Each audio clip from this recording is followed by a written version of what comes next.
Your Excellencies, distinguished guests, ladies and gentlemen, all protocol observed. It is a joy to be with you in Barbados and an honor to be back in the Caribbean.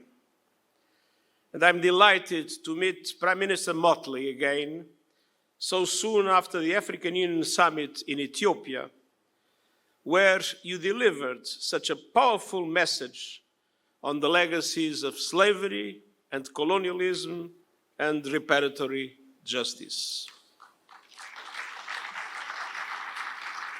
Excellencies, the exquisite beauty of the Caribbean is famed the world over, but there is trouble in paradise.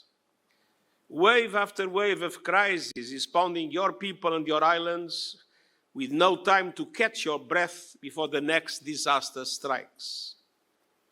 Geopolitical tensions fueling uncertainty, the scaring effects of COVID-19 leaving a trail of socio-economic crises, soaring debt and interest rates on top of a surge in the cost of living, all amidst a deadly swell of climate disasters, ripping development gains to shreds and blowing holes through your national budgets. And all as you remain locked out of many international institutions, one of the many legacies of colonialism today. Excellencies, dear friends, the cure for these ills is global. International solutions are essential to create a better today and a brighter tomorrow for this wonderful region and for the world. We have progress on which to build, hard-won global commitments to address the immense challenges we face, but we need the world to deliver. The irrepressible strengths of a unified Caribbean and commitment to multilateralism, which have done so much to advance global progress, is vital to achieving that aim. And your theme for this year, Strength in Unity, is truly a theme for our times. I see three key areas where together we must drive progress. First, unity for peace and security, particularly to address the appalling situation in Haiti, where gangs are inflicting intolerable suffering on a desperate and frightened people. CARICOM and the Eminent Persons Group have provided invaluable support. We must keep working for a political process owned and led by the Haitians that restores democratic institutions through elections. And I will soon report to the United Nations Security Council on the situation in Haiti, including proposals on the role the UN can play to support stability and security and address the root causes of the crisis. It is my intention to present to the Security Council a proposal that is very similar to the one that we have presented for Somalia, in which the UN assumes the responsibility of the structural and logistical expenditures that are necessary to put the force in place, and the salaries of the force are paid through the trust fund that already exists. And if the Security Council will accept this proposal, we will have the conditions to finally have an effective force to defeat the gangs in Haiti and create the conditions for democracy to thrive. And I urge you to continue your work and advocacy to tackle the weapons and drug trafficking that is fueling violence across the region, including through prevention.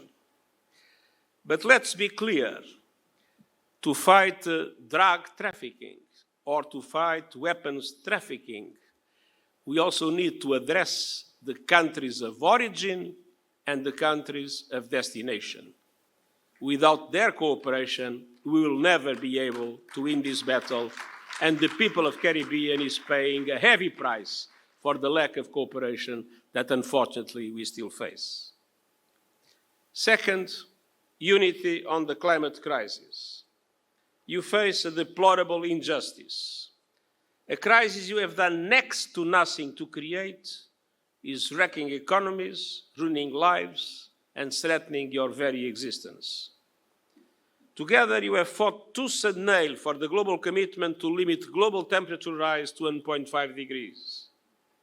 This year, countries must deliver new national climate action plans ahead of COP30 that align with that goal, with the G20, the big polluters, leading the way. This is a chance for the world to get a grip on emissions. And it is also a chance for the Caribbean to seize the benefits of clean power, to tap your vast renewables potential, and to turn your back on costly fossil fuel imports. But this requires finance. We need confidence that $1.3 trillion agreed at COP29 will be mobilized, and we need the world to get serious in responding to the disasters that we know will keep coming. Adaptation is critical for this region to save lives and to make economies resilient. And we need developed countries to honor their promises on adaptation finance and more. And we need meaningful contributions to the new Loss and Damage Fund. When the fund was created, the pledges made are equivalent to the new contract for just one baseball player in New York City. Let's be clear, the Loss and Damage Fund must be a serious thing. And we must be able to find new innovative sources of financing, and namely to finally put seriously a price on carbon, and there are different ways to achieve this goal.